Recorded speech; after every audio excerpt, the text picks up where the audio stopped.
Popularized by many horror films in the last century, serial killers have now become a mainstream topic. The idea that someone you might know, someone you might even be close to, is taking another life for some sick purpose. The idea that people like Norman Bates. They're probably watching me. Well, let them. Let them see what kind of a person I am. I'm not even gonna swat that fly. I hope they are watching. They'll see. They'll see and they'll know. And they'll say, why, she wouldn't even harm a fly. Buffalo Bill. It rubs the lotion on its skin or else it gets the hose again. And Leatherface could be out there taking lives and getting away with it.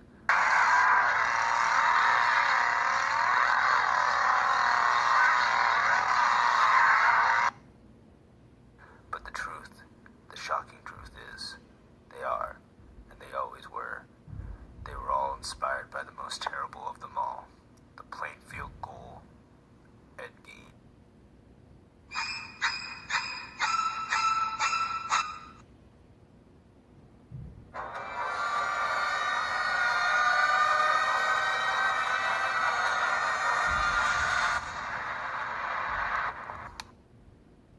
Edward Theodore Gein, born on August 27th, 1906. He was born in La Crosse County, Wisconsin. His hometown was Plainfield, Wisconsin.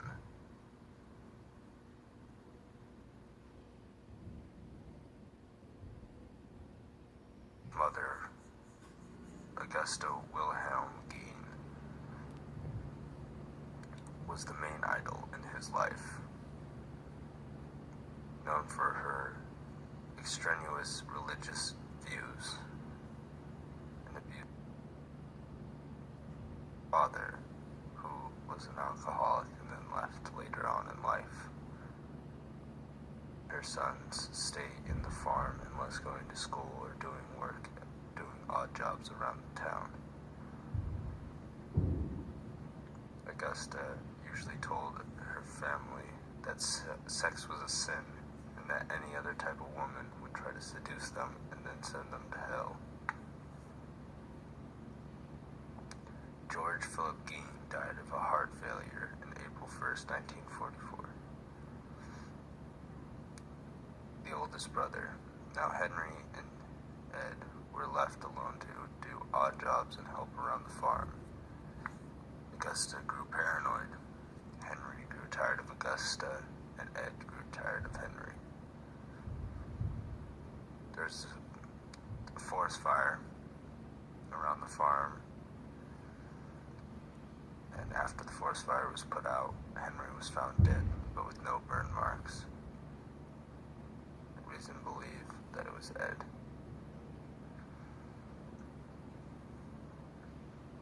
A year later, Augusta died, leaving the house on the farm to Ed.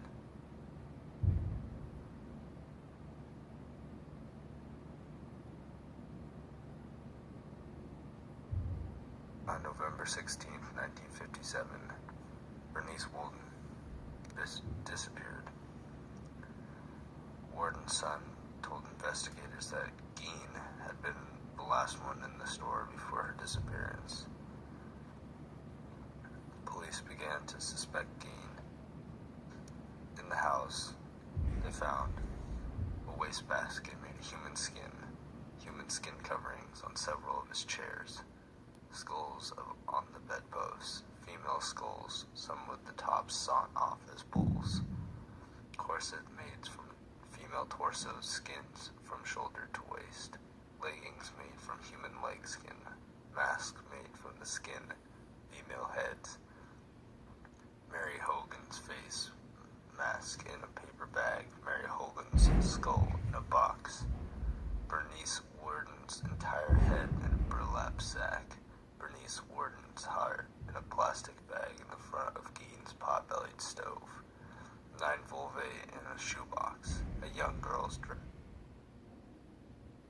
a belt made from human nipples, 4 noses, a pair of lips, and a lampshade made from the skin of a human face.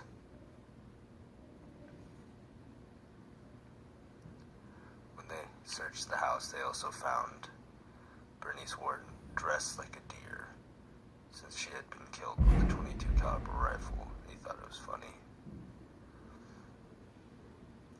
His first murder was Mary Hogan. Exploded. They presumed that she was burned, except for her face and her skull, which they found in boxes and bags. On November 21st, 1957, Gein went to trial for first-degree murder, where he pleaded not guilty by reason of insanity, and then he was found mentally incompetent and thus unfit for the trial on counts of schizophrenia, and then stayed at the Manitoba State Hospital in Madison, Washington. In 1968, the doctors determined that Gein was mentally able for his other defense. The trial began on November 7, 1968, lasted 1 week. Gein said that the trial for Bernice Warden, killing Warden, was an accident, that the gun went off in the store, accidentally killing Warden. Gein was found guilty of first-degree murder. The second trial dealt with Gein's sanity after testimonies by doctors for prosecution and defense. Gein was ruled not guilty by reason of insanity and ordered him to be committed to Central State Hospital for the criminally insane. Gein spent the rest of his life in that hospital. From liver failure and cancer on July 26, 1984. What is your name? My name is Ed Gein. How did you make a name for yourself in the law?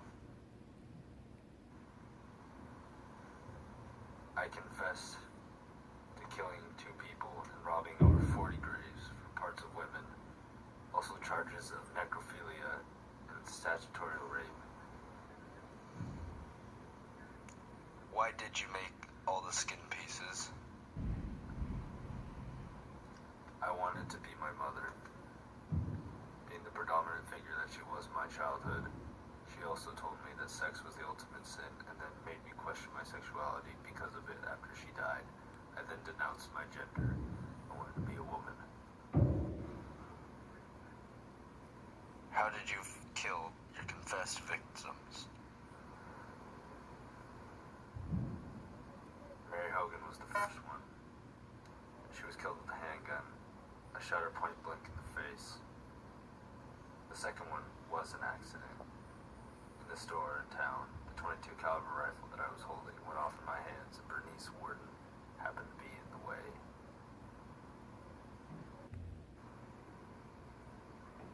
What did you do to the bodies? Mary Hogan was the main part of my new legs, and I kept her head and heart in a box laying in my kitchen. I dressed Bernice up like a deer. It was more ironic, more than anything. Did you serve time afterwards? I was unable to serve the trial by plea of insanity. I was then institutionalized and lived the rest of my life in Manitoba State Hospital in Madison, Wisconsin, where I lived until respiratory failure and cancer